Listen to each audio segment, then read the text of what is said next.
Hi friends, எப்படி இருக்கீங்க? நான் நல்லா இருக்கேன். இன்றைக்கி என் சின்ன பொண்ணோட ரூம் க்ளீனிங் பண்ணலாமா? வாங்க. என் பொண்ணு வந்து கேமரா செட் பண்ணிகிட்ருக்கா. இன்றைக்கி நமக்கு 2 டார்கெட் தான். ஒன்று, அவளுக்கு பத்தாத துணி, ஆனால் இனிமேல் போட முடியாத துணி, அதாவது அவள் போட்டு கிழிக்கிற நிலைமைக்கு கொண்டிருப்பாள், அது எல்லாத்தையும் வந்து குப்பையில் போடணும். இன்னொரு பக்கம் அவள் போட்ட துணி, அவளுக்கு பத்தாமல் போன துணி, பட் இன்னும் நல்ல கண்டிஷனில் இருக்கிற துணி எல்லாத்தையும் டொனேட் பண்ணுறதுக்கு எடுத்து வைக்கணும். ஸோ நான் இந்த மாதிரி க்ளீனிங்கை வருஷத்தில் 2 தடவை பண்ணுவேன். ஒன்று ஸ்ப்ரிங்கில், அதாவது மார்ச் மாதம், இன்னொன்று சம்மரில், அதாவது மே ஜூன் மாதம். ஏன் பண்ணுறேன்? ஏன்னா மார்ச் மாதம் பண்ணும்போது வின்டர் க்ளோத்ஸ் எல்லாத்தையும் எடுத்து பேக் பண்ணி வச்சுட்டு சம்மருக்கு தேவையான க்ளோத்ஸ் எல்லாத்தையும் எடுத்து ஹேங்கரில் போடுவேன். அந்த டைமில் வின்டர் க்ளோத்ஸ் ஏதாச்சும் நமக்கு பத்தாமல் போகுது, இல்லை இதே மாதிரி யூஸ் பண்ண முடியல, இதுக்கு மேலே அதை யூஸ் பண்ண முடியாதுடா அப்படின்னு இருக்கிற துணி எல்லாத்தையும் குப்பையில் போட்டுருவேன் அதே டைமில். அது தவிர சம்மரில் பண்ணும்போது அதே மாதிரி தாங்க. இனிமேல் அவனால் போட முடியாது அப்படின்னு தெரிகிற துணி எல்லாத்தையும் குப்பையில் போட்டுருவேன். இப்போ நம்ம இந்த மாதிரி க்ளீன் பண்ணும்போது, இப்போ ஆகஸ்ட்டில் ஸ்கூல் திறக்கும் போது நமக்கே ஒரு ஐடியா கிடைக்கும்.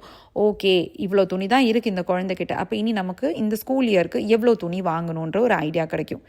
என் பாதி சொத்து அழிஞ்சதுக்கு காரணம் இவங்களுக்கு துணி வாங்கித்தான்னு இந்த மாதிரி க்ளீன் பண்ணும்போதெல்லாம் நான் உணர்வேன். ஆனால் அப்போ கூட நான் அதே தப்பை திருப்பி பண்ணுவேன். ஏன்னா எங்கள் ஸ்கூலில் கலர் ட்ரெஸ், டெய்லி கலர் துணி தான் போட்டு போகணும். ஸோ டெய்லி துணி போடுறதுனால அது வாங்கியே ஆகணும். அப்போது என்ன பண்ணுறது?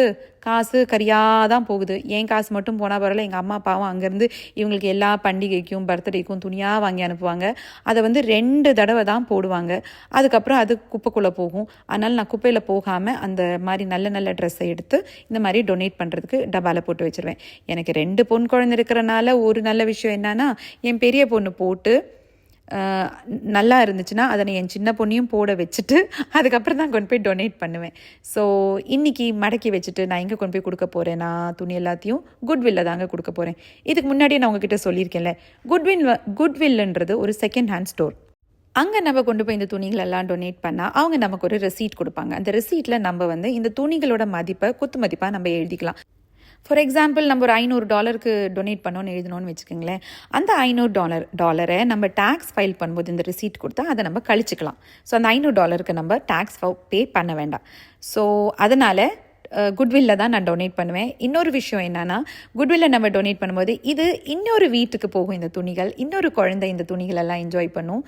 ஸோ அதுக்கு அந்த துணிகளுக்கு இன்னும் வாழ்க்கை இருக்குது. There still more life to it. அப்போது அந்த துணிகளும் கொஞ்ச நாள் கூட இன்னொருத்தர் வீட்டில் வாழும்ல. ஸோ அந்த மாதிரி. ஸோ 4 மணி நேரத்துக்கு அப்புறம் ரூமை நல்லபடியாக க்ளீன் பண்ணியாச்சு. இப்போ பாருங்கள் ரூம் எப்படி இருக்குன்னு. அப்போ வாங்கலேன் போய் டொனேட் பண்ணலாமா? இந்த வீடியோ உங்களுக்கு பிடிச்சிருந்துச்சுன்னா லைக் பண்ணுங்கள். அடுத்த வீடியோவில் பார்ப்போம். Have a wonderful day. Bye.